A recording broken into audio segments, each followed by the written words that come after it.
All right, well, let's start with the league leaders, Arsenal, because they have got, on paper, what looks like quite a tough fixture coming up. They're facing Fulham, who have been excellent this season. But after the drama of last weekend, I mean, what a comeback it was from Arsenal. They will surely be boosted heading into this game.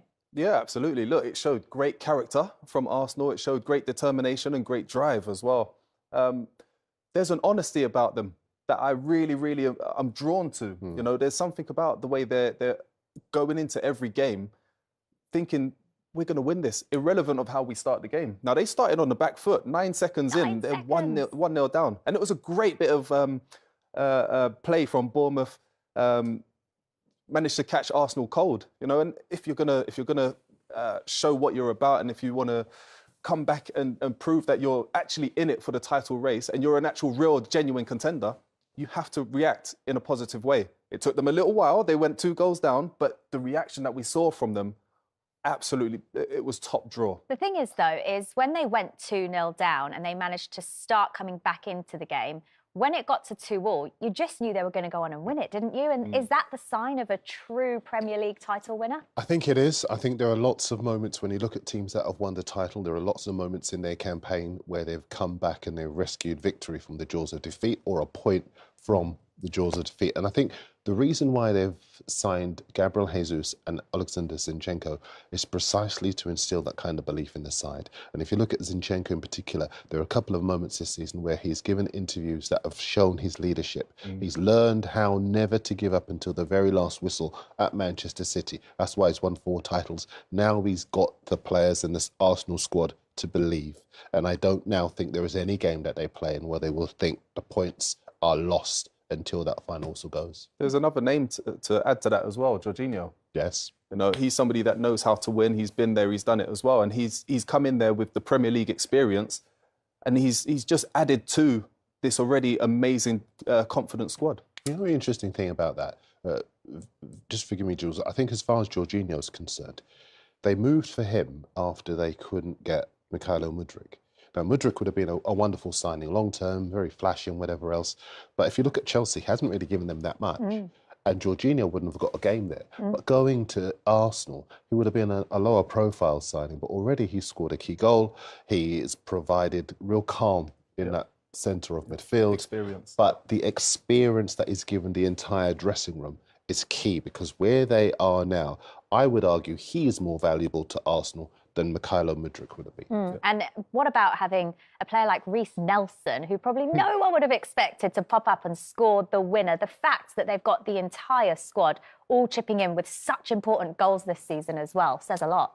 It does. It says so much about the strength and depth of the club, but also he got an assist in this game as well for Ben White, I think it was. You know, that just shows you the confidence that they're playing with, and to go behind 9 seconds into the game, to react in a positive way, not let it get them down. Obviously, once Arsenal have scored 1 goal to half the deficit, the crowd around the place are right behind them, and you can almost feel like they're an added player on your team. You know, it's only when you're in that situation that you realise, wow, we've actually got more than enough here to really benefit us and to move forwards. But the confidence for Reiss Nelson here. What a hit. Lets the ball bounce, controls himself, steadies himself, calms himself down, puts his foot right through the ball. His weaker left foot, by the way, as well, while being closed down. Bournemouth had 11 players in the box for the first and third goals. They had 10 players in goal, and they still weren't able to do anything about stopping Arsenal.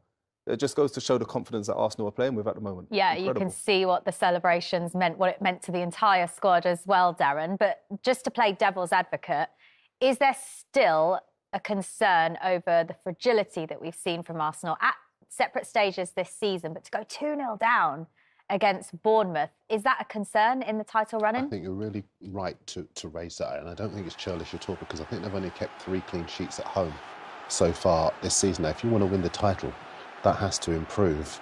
Teams that win trophies have the best defences.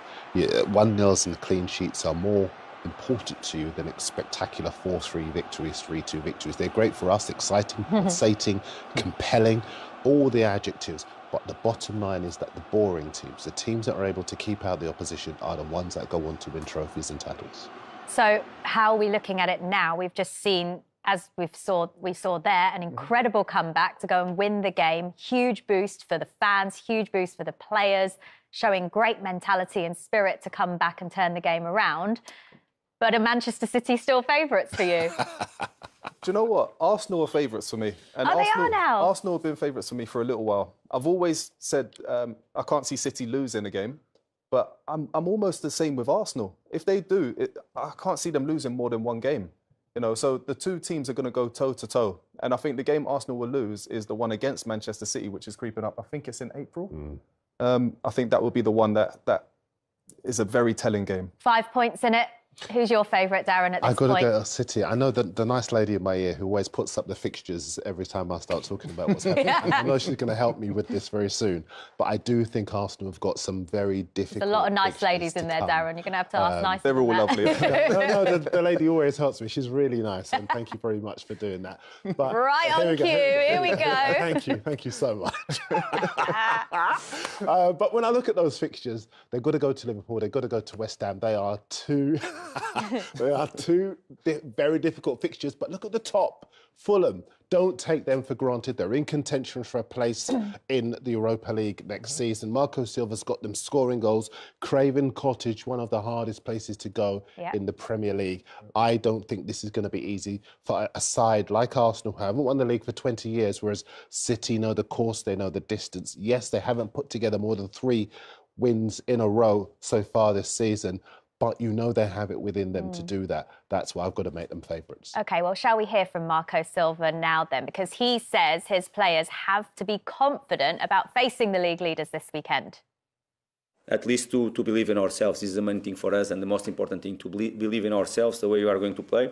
We know that in some moments they are going to obligate us to do some things that we don't like really, even playing at home, but we have to be able to handle that situation and after to play our game.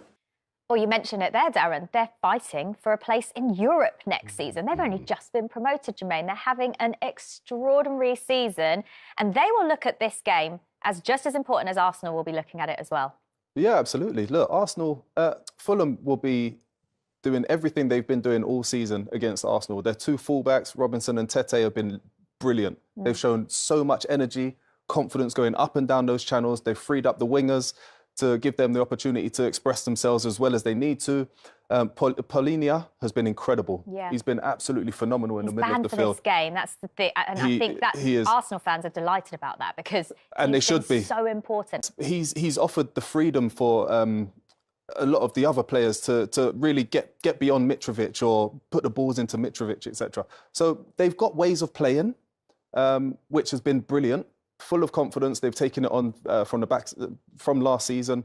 Look, you can see the stats there. Granted, they've played 2 games more than Newcastle and Liverpool, but they're right behind them. So, you know, they're in with a chance at getting into a European spot. I think you're right. And I think at this stage, you want points on the board rather than games in hand. Yep. This time last season, Arsenal were in 4th place. They had 3 games in hand on West Ham and Manchester United, and they still blew 4th place because the pressure's on you to win those games. Whereas Fulham, with those 39 points, they are breathing down the necks of Newcastle, who can't score goals. Liverpool, still very fragile, and Spurs all over the place. I still think they're in a great position. I just wanted to ask, can I ask Jermaine? Of course you can. When you're a player in a side and you're up against the big team, the team that rolls into town with all the pressure on them, do you feel that the pressure is on them, that you've got nothing to lose, so you've got the freedom to play? Yeah, absolutely. Look, they've got everything to play for, and you're the underdog. So win, lose or draw, you come away from it with there's no pressure on your shoulders. You can literally enjoy the game. You can play with freedom. Do you have a game like that where you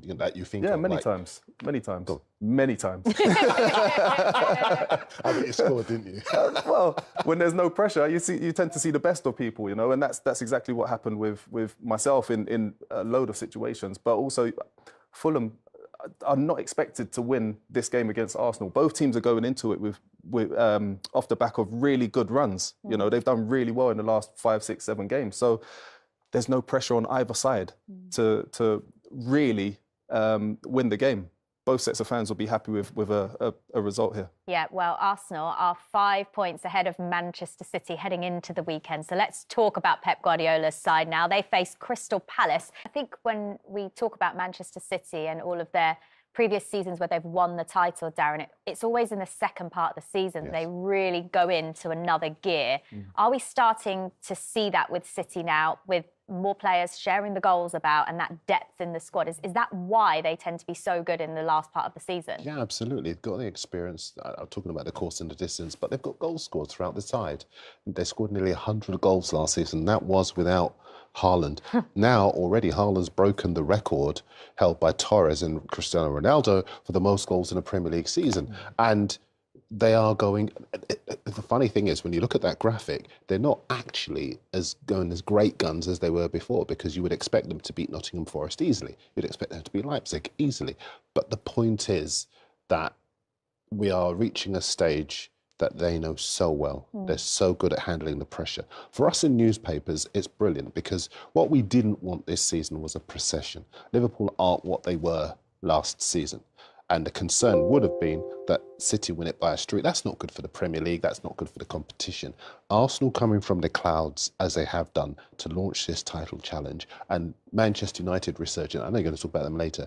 But in terms of the title race, it's brilliant. Yeah. For us, for everyone watching at home, for everyone around the world who's watching us and enjoying us. Hello. Hello.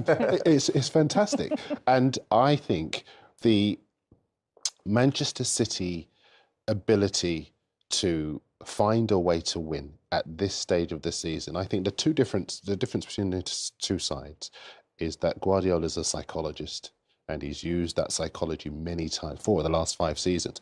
Arteta's been the good guy. He's helped Arsenal through difficult moments, but has he come through this, the equivalent of the final furlong if you're a racehorse, you know, that last lap if you're a motor racing driver? I think he's at a disadvantage to Guardiola. That's why I think they'll do it. 5 points right now. We've all watched enough football to know 5 points right now is nothing. Doesn't mean anything in title winning terms. See, I don't know, because I think where are those? You can see Manchester City going on and winning every game. I don't think anyone doubts that. But can you see Arsenal dropping more than 5 points? 100%. Can you? I think both sides will drop points. Whether City lose games is a different story. I see both sides dropping points. Arsenal could drop points at Liverpool. Liverpool right now. City didn't beat Forest. Yeah, I know, but I look at Liverpool now. Liverpool have scored. I wouldn't look at this. They had a blip in Europe as well. Don't forget. Yeah, no, in between a very good run. So there are moments during games, if they don't take the chances, they will get punished for it. And teams that will make you pay for it. Here's another interesting thing with this weekend is that, yet again, Manchester City play their game first before Arsenal do.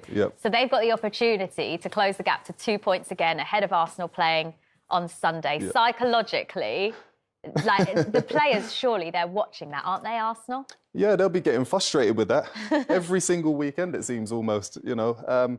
But what they're doing really well the way the European games fall, why that's happened, though, because obviously because they Arsenal play on Thursday, they don't play till Sunday. And the thing is, if Arsenal were playing first, they say, why are we playing first? So they've got to be where they are. Yeah, absolutely. I think they're the pressure is on Arsenal more so than City.